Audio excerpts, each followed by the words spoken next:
Y estamos de vuelta con nuestro primer invitado de la semana. Tenemos con nosotros a Gilbert Vierich, miembro fundador, multiinstrumentista de Crystal Fighters.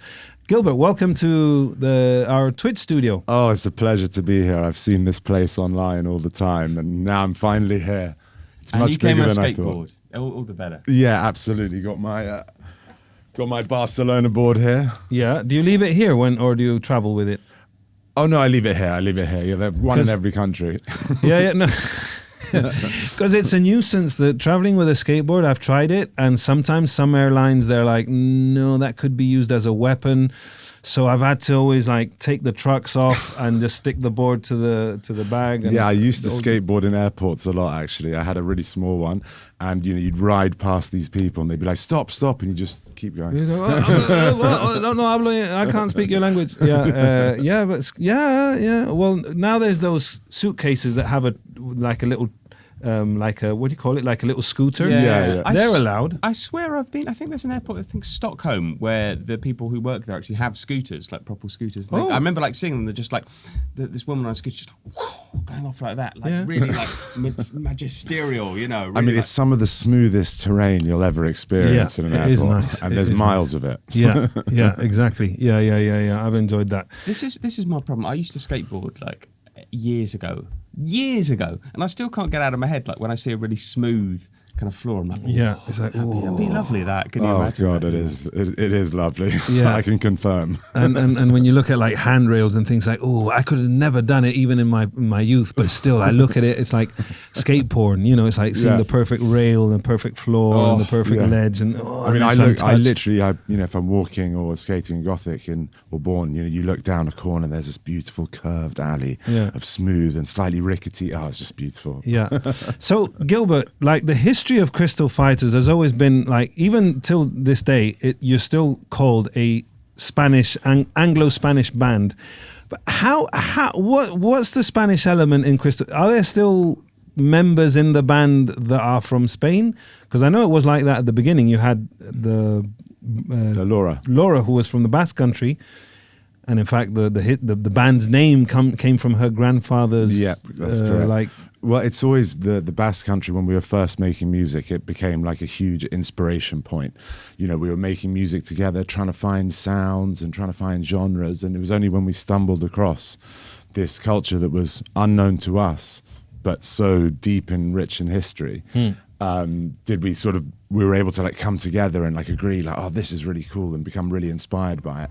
And that inspiration has kind of like stuck with us all these years, but it's taken on different forms. And then when you travel more and you play more and you meet more musicians and you experience more, like your own experience is influenced by more things. And like the remaining part of our Basque influence is almost just like that passion, the pride that you have with those people, the mythology, that deep, that secretness, that unknown. Yeah. And that's what keeps us excited about, being inspired by it. But it has taken many forms over the years. And it's just now part of who we are. And we're really happy that some people have accepted us like that as well. Yeah. And I remember seeing you in Bilbao when the whole MTV Awards were happening there, where you did a beautiful spectacle, an incredible show where you... Sorry, I keep having all these gases. Sorry, so rude. You had all these to yourself. you had all these like Basque dancers, and you had the chalaparta instrument. Are you very good with the chalaparta? Like, can you consider yourself a master of the instrument? Absolutely not. It's we actually in our show we get two brothers, the Ugarte brothers from Basque Country, who've been playing this instrument together since they were children. Yeah. And there's a deep connection when you watch them playing. They're looking at each other, but they're looking through each other. And, they've been playing this instrument together for 2-3 decades. And we could never come close to that sort of mastery. But we always try and get some tips off them. And it's usually a fun little scene. But yeah, we kind of play it in our own way sometimes, a bit more like a percussion instrument. Yeah. But when it comes to the true skill of playing chalaparta, it takes years and years. But for instance, you've played a whole load of instruments on most of the Fighters albums. On Light, how many? Like, where did you feel more comfortable composing new music? On keyboards or guitar? Yeah, it's like I think we find it quite easy to sing and play on guitar. There's something about having something in your hand rather than being in this position. Yeah. And we're only having sort of one hand doing one thing, whereas on a piano, both hands are doing the same thing, sort of thing. Mm-hmm. And so there's something just about playing guitars and singing that just comes out from us naturally. And I think all humans, it's just like a thing that humans have been doing for years. But also like the computer, you know, music production, that is often the source of a lot of, you know, joy and a lot of inspiration, and a lot of the sounds that you hear come from, you know, sessions of looking at a computer screen and clicking through sounds and trying something out with the keyboard and adding that and that sort of combination approach. But there's nothing more pure than picking up a guitar and and strumming away and creating a vibe, which, you know, that's one of the fortes of Crystal Fighters, like the vibe that you've created, in especially in every you are kind of an ideal band for a festival slot. Thank you. In the sense of like I've always seen like masses of people just like smiling and dancing, and you know, it's a very powerful energy. But I understand that the pandemic obviously hit you in a way that was kind of positive, because you were all able to work remotely from each other. How and I keep reading how that was kind of a positive effect. Can you explain and expand on this? I mean, it was kind of a positive effect for everyone in a little bit, right? The world was moving pretty fast before 2020. Like everybody was non-stop. I was living in London, you know, that's a busy city, here in Barcelona. Absolute craziness, you know, of the pace of life that we were living at. And when it all happened, it was kind of like so many there's a lot of negatives about that, obviously. But that one positive was a bit of time to sort of sit back and, okay, everything's cancelled. So now what? What is my purpose? You know, and what are we doing with our time and our creation?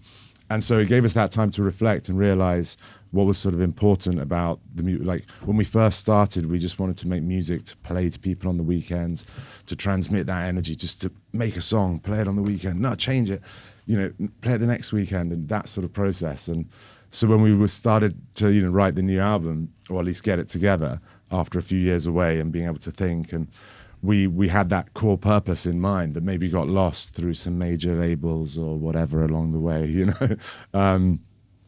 So yeah, like it was a really good experience, and I'm glad the world is now back open again. Because, you know, and our true purpose is to, you know, spread joy and love and escapism through music, and that's probably why it's like popular at festivals, and we just give it everything. You know, we're so grateful to be in that position. So it's like, it's an hour and a half. It's not a long time, you know, and it's like, let's just give everything. And somehow getting everyone to sing, there becomes this like elastic effect of the energy feeding off each other. It's incredible. Yeah. And so having that at the core of when you're making music, you know, you might be in a cold, rainy warehouse at 2 a.m. on a Sunday, but you're imagining that situation of, you know, being in the sun with the people, and it's just, that's been the main inspiration. Yeah, and that's been the main benefit of the pandemic. It gave us that chance to think about. Sebastian was in Colombia, picking up you know, South American music influences, staying with Lee from Bomba Estéreo. They became friends out there.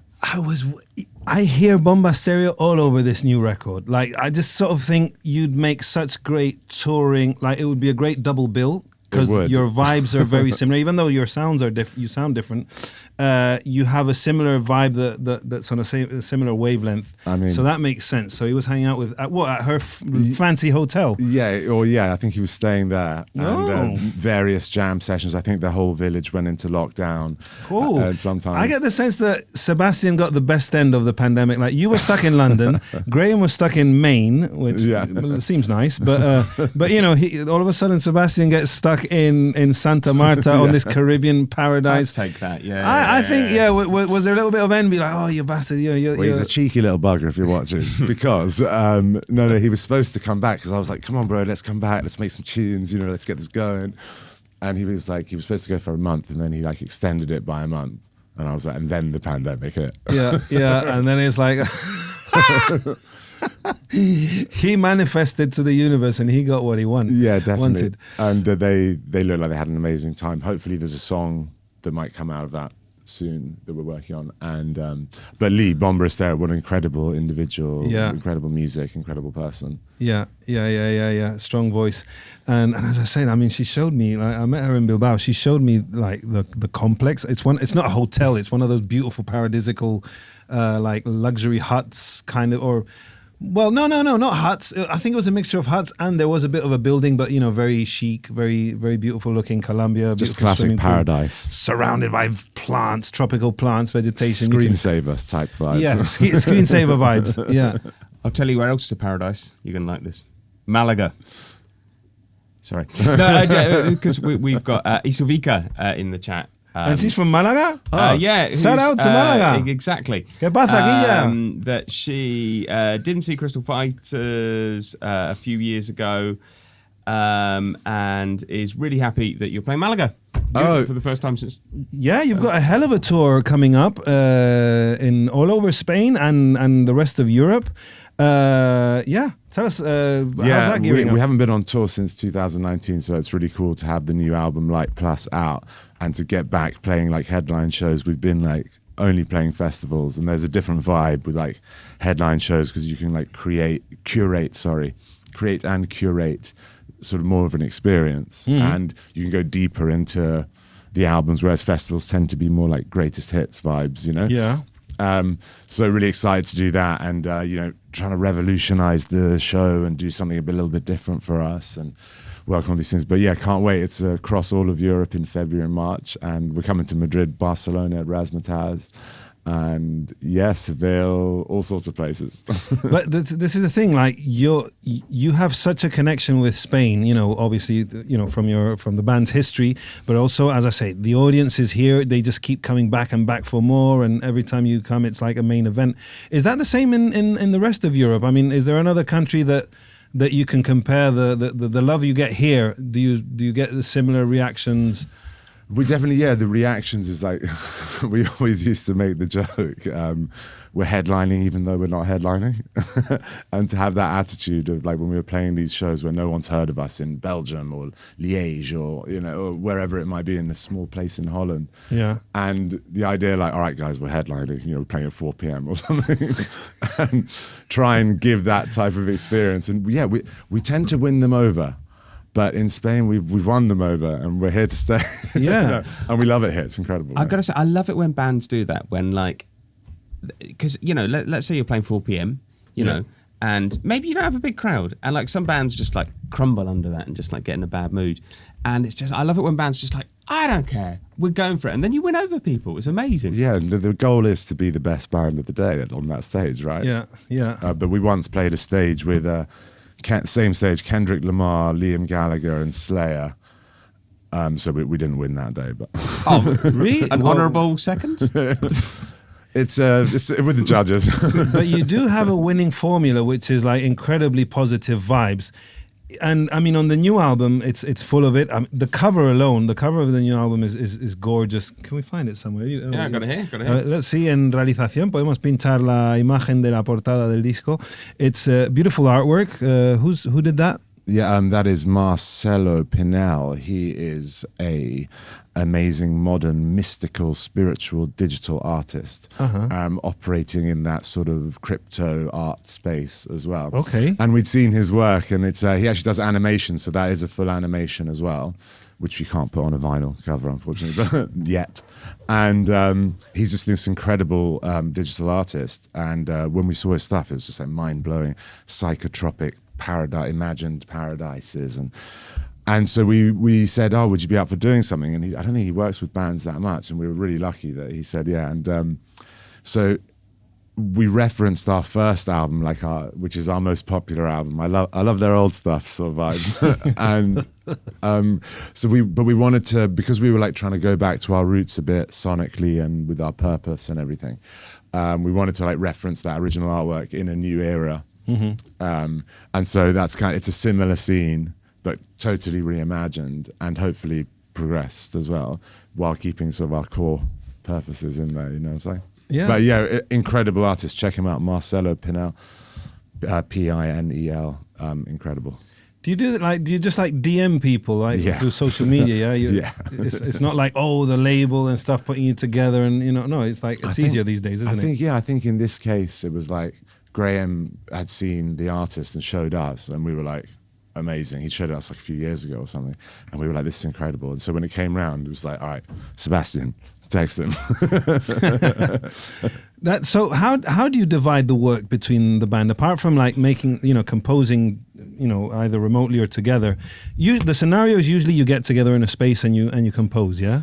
It's like any configuration is possible. People write by themselves. We get together. We go work with other people. It's like, and that's the fun of making music. You don't want it to be the same thing all the time. Yeah, of course. But you have to tap into like it. It's almost like you need to free your mind so much before composing, like for weeks, to actually be able to speak from here. It takes weeks of organizing your life in a way that you're open to that energy and open to that channel. So sometimes it happens. It could happen today, walking down the hallway together. We might come up with an idea, or those were that, and that's kind of the most important part of it. It's like having that feeling of where you're fully tapped, and that could be alone, that could be with. But yeah, we try and do all the combos. We meet up and we meet up with other people. It's really fun nowadays working with like other producers and just getting different perspectives on things. And because one thing that's happened to the band is Graham, who's one of the founding members, he doesn't actually go on tour anymore with you. He's still part of the band as a songwriter, but because the Killers did the same thing. What's his name? Dave Koenig and Matt Stormer, the two the bassist and the guitarist in the Killers, who are always in the photos. They kind of stepped to the side and said, "No, we're." Boys did the same thing. The Beach Boys did the same thing, did they? Yeah, so obviously, you don't get money for your performance, no? You don't get the salary from the touring part. Well, maybe they do. We don't know how. Well, that's not fair, is it? knows? We're not going to push you against the. But what was the question? How does he just like write songs, or is he also involved in, as you said, like all of a sudden helping out with the artwork? Absolutely. Graham's our brother. We started the band together. There's always a space for him for whatever he's willing to put in. So anything, we appreciate everything he does. Plus, I remember his first performances. I remember a Vice magazine party in Madrid. He was the shirtless bass. Yeah, guitar player. Yeah, the shirtless guitar player, and that was becoming a moment in itself. Graham without his t-shirt. Yeah, well, the classic joke is like when we'd be out in a bar or something, people would be like, "Why have you got your shirt on?" Or they're like, I don't recognize you. Can you just? Oh, it's him. Oh, there it is. But it's funny how like at the start of your career, you were like a lot of your music was put out on chic labels like Kitsune, playing Vice magazine parties and stuff. But all of a sudden, you've got songs on this new album like Carolina, which I have to say, it's very family friendly, in the sense of all this like festival new ravey debauchery that was associated to you. All of a sudden, you've got a song that could fit on a Disney soundtrack in the best sense of the. This is a compliment. Sounds like we need to make a new album quickly. No, I think you're making a very wise artistic decision, and it's like. Bear in mind, we have families as well. We have families. Like so this is good news. This is good news. Like that's like, mate. I'm listening to a lot of music made for children on YouTubes and stuff, and there's this Argentinian company that is making a killing. Those Baby Shark royalties, oh my God. Yeah, but the thing is, I see the Baby Shark song appear in different animation or different companies, so it's like, are they paying royalties, or is it one of those things that they didn't register it properly and anyone can use Baby Shark? Dad problems, guys. This is what happens. This is daddy issues. Daddy issues. I think it's based on a sort of traditional campfire song, which means they don't actually own. I think it's like Happy Birthday. It's anyone can. No. Happy Birthday is owned by someone. Happy Birthday is in copyright. That's why it's never in films. Once you know, you never see Happy Birthday in films. No. Yes. Wait. Someone's got the copyright on it and they don't let people use it. Because I was going to ask you who your favorite artist is, but now I know it's this Argentinian children's music producer. La Granja del Zenón, because they have like a touring spectacle, and my Are you saying we should collab with them? Oh, you want to get in there. You want to get in the. You have to get in the children game. The children industry is like, mate, certain people are raking it in, and they don't even have to go because they put like people in puppet costumes and now they project with LED, sophisticated screens. So the children are seeing exactly what they see on YouTube. So it's like they're getting the real experience, and it blew my mind. And it's like, yeah, we got to start writing children's songs. But that wasn't the goal with that song. No, I know. Okay, so going to Carolina, obviously, It wasn't the I hear goal. that Sebastian fell in love in Colombia, and it's about. Absolutely, it's probably a story he better tells, but I can give a little story. I think he met Carolina and was fascinated by her story. She was, working in the city. Roxanne, Yeah. you don't have to wear that dress. Sorry. Johan, what a disgrace! You absolutely. She was Absolutely. working No, in the no, city. sorry. Oh, Sorry. yeah. Sorry. She had a I was job. just trying to balance out the whole Disney song thing. Yeah, no, Sorry. she had a corporate job, and she was like commuting hours to get there, and then work really hard Monday to Friday, then go out Friday night, get drunk, Saturday be hungover, go Work out hard, again. play hard. And then, but just stuck in a sort of a routine. And she quit all that. She left the city, went to the coast where she met Sebastian. Went to the coast where. Sorry. Went to the coast where she met Sebastian, and basically he was sort of like, it's a really cool story of someone quitting like the rat race to like follow their dreams and like stop it. I'm sorry. It's all good. It's a beautiful story. I'm just laughing about something else about the. And that yeah and I'm listening. Yeah, Don't worry, yeah, I'm yeah, listening. yeah, I'm sorry. Great, great. Just ignore him. Oh God. So I'm sorry to this. I So apologize. basically they met. It was an amazing story and that's kind of like a dream. Basically, we should all follow our dreams a bit more.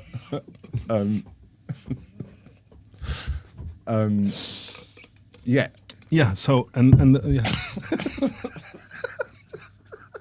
All right. So, as I say, it's a story. Sebastian's better at telling. Referee when Johan isn't here. Yeah. I've never had this Sorry, I'm sorry. laughing attack from just something totally random in my head. But basically, the yeah, idea focus. of like, we're like a lot of society and a lot of us are like stuck in like routines. We're stuck in like these constructs that like society's put up for us, and we often miss like our purpose and our meaning and like our dreams and like what we want to do.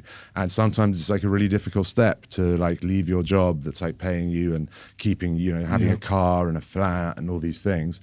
And that is right for some people. But for Carolina, she left. She went to the city. She was working in the hostel, and they met, and it was just like a beautiful story. And he wrote a song about it. Yeah. Yeah, it's one of the standout tracks, and also you've worked with Ghost Culture on some of the electronic production, and habitual producers that you've usually worked with. Damn it, where? Charlie Hugel. That's it. And Luke Smith. Yeah, so when we were like trying to go back to our like roots and stuff, we were like, wait a second, some of our most popular songs are produced by these people. Like, why haven't we done any more songs with them? And if we want to go back to that sound, like, why don't we work with them? And so it was like a natural fit. It just felt like we'd like gone back in time 10 years and like we're sitting in the same studio with the same producer, and hopefully like it sounds really good. And yeah, the track Multiverse, we worked with Nick Littlemore from Empire of the Sound. Yes. Now, we did a few sessions in Los Angeles, and that was one of the songs that came out of it. And I mean, that guy's just an incredible producer, artist, creative. He's like a mad scientist as well. Like his studio is like, lots of modular systems and old bits of analog gear and stuff, and the way he composes, and it's like really amazing. And then we wanted to like take that song Multiverse into more of like a club sort of banging French touch vibe. And Ghost Culture was someone who's worked with like Dan Avery, did a lot of that Drone Logic album, and we just loved that sound, and we started working together just remotely and finished it with him, and it was like amazing. And it's really fun to work with. There's so many good producers nowadays. Yeah. It's like it's so fun to get someone else's like vision of your beat, of your song, and to do sounds that you would never do. It's like it's a really cool thing, and it was great to collaborate with some more people on this album for sure. Yeah. I like the electronics on Light. A question from the chat. What's your favourite LCD Sound System song? Unfortunately, I do not have one. I'm sorry. I'm not sure why they've asked this. Is there something... I'm sorry. I couldn't actually. I wouldn't be able to name that many. In fact, I'm not a massive fan of LCD Sound System, but they are great. They are great. We think we've seen them play. I think we played with them once on a festival, and he's got that cool little mic. Yeah, his like those old-fashioned microphones. What's your studio like in London? You've got a nice setup, haven't you? Yeah, got a little warehousey vibes in East London, in like the warehouse district there, and I got that studio like the day that the pandemic started, like 2 days before, like a week before I'd gone to see the place, and it was literally they hadn't even built the walls. It was like this horrible stained, dusty place. And I was like, not sure. And the guy was like, well, there's 3 more people coming to see it. I was like, deal. A little bit of pressure. And then a week later, it was like the pandemic. So thankfully, I had like some escape to go and like work and stuff during that time. Otherwise, I just would have been at home the whole time. And yes, Sebastian is living now between like Portugal and London, and he just lives around the corner in the place where we all used to live. We all used to live together in a warehouse. And now Sebastian sort of converted it, has other friends living there, and has a studio in there. And it's like, we sort of go between the two when we were making this album. Yeah. It's like 200 meters away, so I'd skate over to his. Yeah. Or he'd come round. We'd go through make some songs. Well, but we're seeing a lot of you in Barcelona. Do you have? Is this a city that you could put roots in and live in long term? I mean, Barcelona's amazing. I mean, we're right here, right now. Some of the best music as well, best culture. It's an incredible place. Like, hopefully I can just keep traveling around as much as possible and experiencing as much as possible. I think the dream is like, to live everywhere. Yeah. I like a bit of gossip. I heard you played Sara Carbonero's private event for a launch of a brand that she was launching because she's a fan, I understand. Absolutely, yeah. Sara Carbonero. You're a football fan. She was the I know. the ex of Iker Casillas, the famous kiss, the World Cup good journalist victory. Well. Yeah. Sara Carbonero. She has a brand with Isabella Jimenez. I think that's right. And it's called Slow Love. It's a fashion brand sort of for women. And it's quite nice, quite refined. What was that gig like? Yeah, it was great. It was in Cafe Berlin in Madrid. Oh, good venue. We played Soho House in Barcelona here the night before. Playing for the bougie crowd. No, it's more like we wanted to do these like little acoustic showcases of just like a couple of guitars.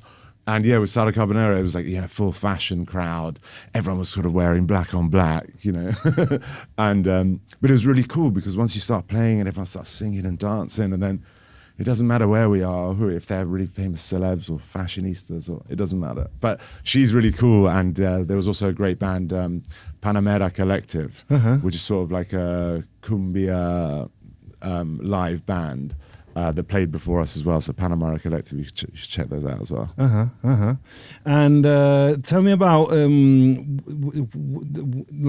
what for this tour that's coming up. Are you going to be balancing out like a lot of the new songs with greatest hits kind of thing? When you were saying it's going to be a more curated experience. Yeah, no, we're still working that out. We're in the process right now of working it out. But yeah, play as many. I want to play all the hard songs from Light Plus, all the bangers, all the aggressive ones. Yeah. Because I think those really appeal. We're kind of missing that in our show a little bit. Like we used to have harder songs, more electro songs, Yeah. And so trying to bring in more of those, all of those from the new album for sure. And I noticed the flutes and wind instruments have always been kind of present in the Crystal Fighters sound, especially now. And I think the flute is going to become very fashionable. Wow. It already is. It already is, thanks to Andre 3000, making it a bit more mainstream, bringing his clout to the flute ambient game. the flute game. Who's responsible for the wind instruments and in the band? Sometimes it's samples, and Sebastian would like record people when he's out in Colombia or Costa Rica. He's always got his field recorder with him, and he's always also picking up flutes from different places and bringing them to the studio. And we're like, what are we going to do with this? And we work, this one's in key, and it's like. But I think in We Got Hope, I think that might be like a sample from one of his samples, and then programmed like on a sampler. But I think Drew, the guitarist in our band, he had like played something on the guitar, and then we like transcribed that and put it on flute because It's usually better on flute, right? More jazz flute. More jazz flute. It's I think a lot more people are going to pick up the flute, like in general. Like I think it's going to become like a lifestyle choice, like because definitely. you know you got someone like Andre Fusion. 3000 going to airports and Yeah. stuff and like being really happy just practicing on his flute, and I think it's going to become one of those like. You're going to go around Shoreditch and stuff and see people like, Just- I'm just going to pull my flute out, you know, instead of like drinking mate, which is also becoming trendy. Yeah, and you can get some like real custom flutes, can't you? Like, Yeah. It's like, oh, well, mine's an African, Make you your know, own flute and then it's play from it the Duwahini tribe and stuff. It's like, oh, right, you know, and anything that you can sort of ponce about, you know, and like, But become. it's like it must be one of the oldest instruments ever, right? The flute, like just wind on wood. Yeah. You know, it's like And, you know, breathing is relaxing and, you know, breathing exercises. If you can, I'm going to get a yeah. flute. We should start practicing that. Start doing like just flute only Flute. concerts. Oh, but never air flute. Never. Oh, Never. are we talking? Are we talking? Oh, we no, are we getting neither. pro? No. I don't know, a little bit of that. That's too pro. It's too pro. No air flutes, please. It's a total downer. Gilbert, it's been a pleasure having you here in the studio. So I apologize for my my laughing attack. It wasn't to do with the beautiful story you were telling about Carolina. It's my mind plays tricks on me. Back in Barcelona, February the 16th. Absolutely, Razzmatazz. It's actually almost sold out. So Oh, nice. That'll be a hell of a night. yeah, it's going to be crazy. And then Madrid the next night, is it? Or the night? Wheezing previous- at the the previous, Wheezing yeah. Centre. Yeah. That's massive. Absolutely. It'll be our third time there. So hopefully. Third time, you know, business as usual. Oh, the wee thing. Yeah, just a third time, you know. I like the fact you're going to Burgos as well. I don't know why. Yeah. I like the fact we're going to Burgos. And you're playing San Sebastian on St. Valentine's Day. Was that deliberate? No, I didn't realise that. And it is, I believe the Cursal Auditorium is a seated venue as well. So lovers and friends. Great way, yeah. So Yeah, it's- great night. A seated Crystal Fighters gig on Valentine's Day. and it's, you know, Sebastian's Saint City, no? Yeah, exactly. San Sebastian. Well, I don't know. Okay. It'll all tie in. Magical things will happen in every night of your wide tour all over Spain and the rest of Europe. Thank you, Gilbert. Light is out now on all streaming platforms, and you can find it in physical format as well in your selected shop.